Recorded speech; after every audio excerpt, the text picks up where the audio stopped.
There's one key design technique that, once I found it and started to use it in my designs, things really began to change. In generic and rigid layouts, design objects and assets have their own space.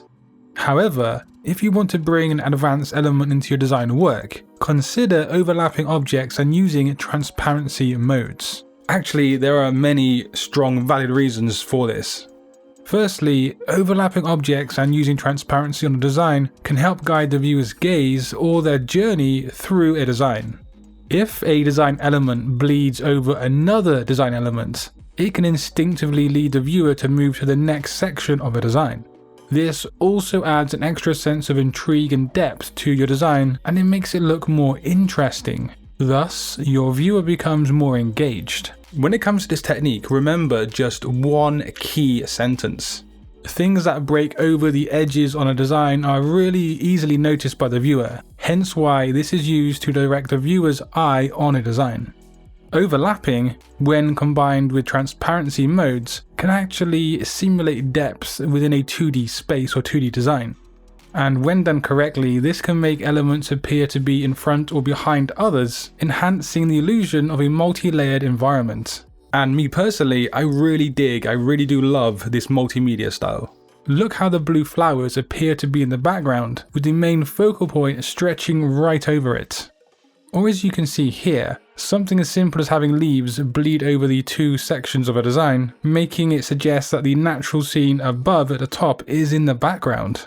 It's a very subtle layout choice, but it works really well. And then there's this simple design truth. Transparency effects are simply just good to look at. They can add a touch of elegance and sophistication to your design work, and that's just with a few clicks of your mouse. By blending elements together, you can create more subtle and nuanced visual effects to your artwork.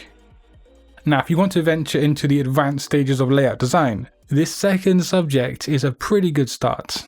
Forget about modular grids and totally ignore column grids and throw that golden ratio right into the trash. Irregular grids have a multitude of uses and use cases for graphic designers. Firstly, take a look at this design here.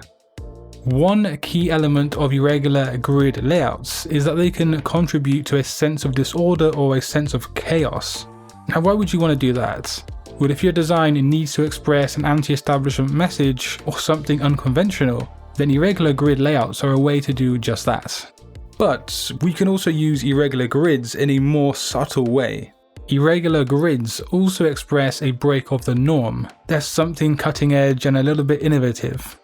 An irregular layout here on this design elevates it beyond the norm or the basic, and it suggests that the product or the subject that it's showcasing is innovative and modern. Most generic layouts tell you to stay away from the edges of your design, and certainly never to bleed over the edge fully. Well, take a look at this design right here. When a design purposely smashes through the borders, it can suggest a sense of liberation, freedom, but also it evokes a sense of motion and energy, which, as you can see on this design here, is perfect for a sporting brief. So if you need to create disorder, anti-establishment, energy, or innovation, consider an irregular grid layout for your next project.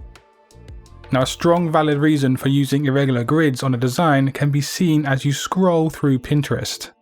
As you can probably see, Pinterest employs an irregular grid layout to showcase a diverse range of images and content. The varying sizes and orientations of pins create an engaging and visually dynamic user experience. There's also a sneaky little reason why this layout works so well on this website. The irregular grid layout supports a continuous scrolling experience, allowing the users to seamlessly move through content without the constraint of fixed pages. You always see half of an image at any given moment at the bottom of the screen, and this leads to some curiosity within you, and thus you just keep scrolling some more. I told you it was sneaky. And by the way, Pinterest is a really great place to be inspired as a designer, and I've been using it a lot recently, coupled with a new web browser extension. Now, as you may know, I've been using and working with Millernote since 2018, and now they've created an extension called Web Clipper, which takes organizing inspiration and project planning to new levels. So once it's installed, you can scroll pretty much any website, and if you see an image that you want to add to a mood board or inspiration project, you can save it with just one click. But importantly, you can choose which of your Millernote project boards you want to save it to. I was recently using it when working on my ChatGPT prompt PDF download, and it saved me a bunch of time. I didn't have to go back and forth between Millernotes, uploading files here, there, and everywhere. You can even save YouTube and Vimeo videos straight to your Millernote projects with the web clipper. Again, one simple click.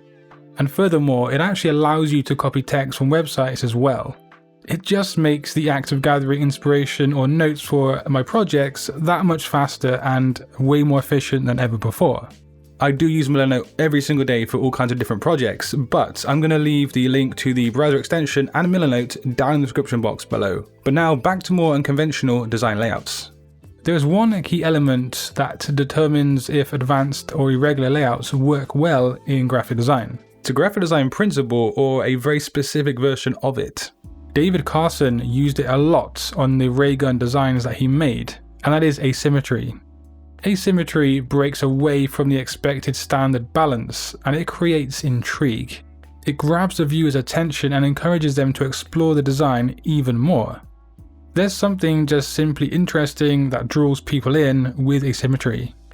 But here's something that people often forget about when using asymmetry on their designs.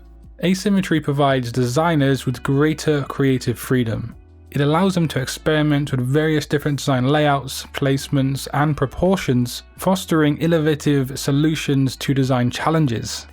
It also opens up the design for a great focal point to be placed, and that's because often with asymmetry, there's a big bunch of white space in one part of the design. And also, asymmetrical design allows for easier use of design principles such as hierarchy. There are some really good ways and reasons for using advanced irregular layouts on your graphic designs, but have you actually mastered the basics of layout? Well, if you want to learn all about that, just click the video on screen. And until next time guys, design your future today. Peace.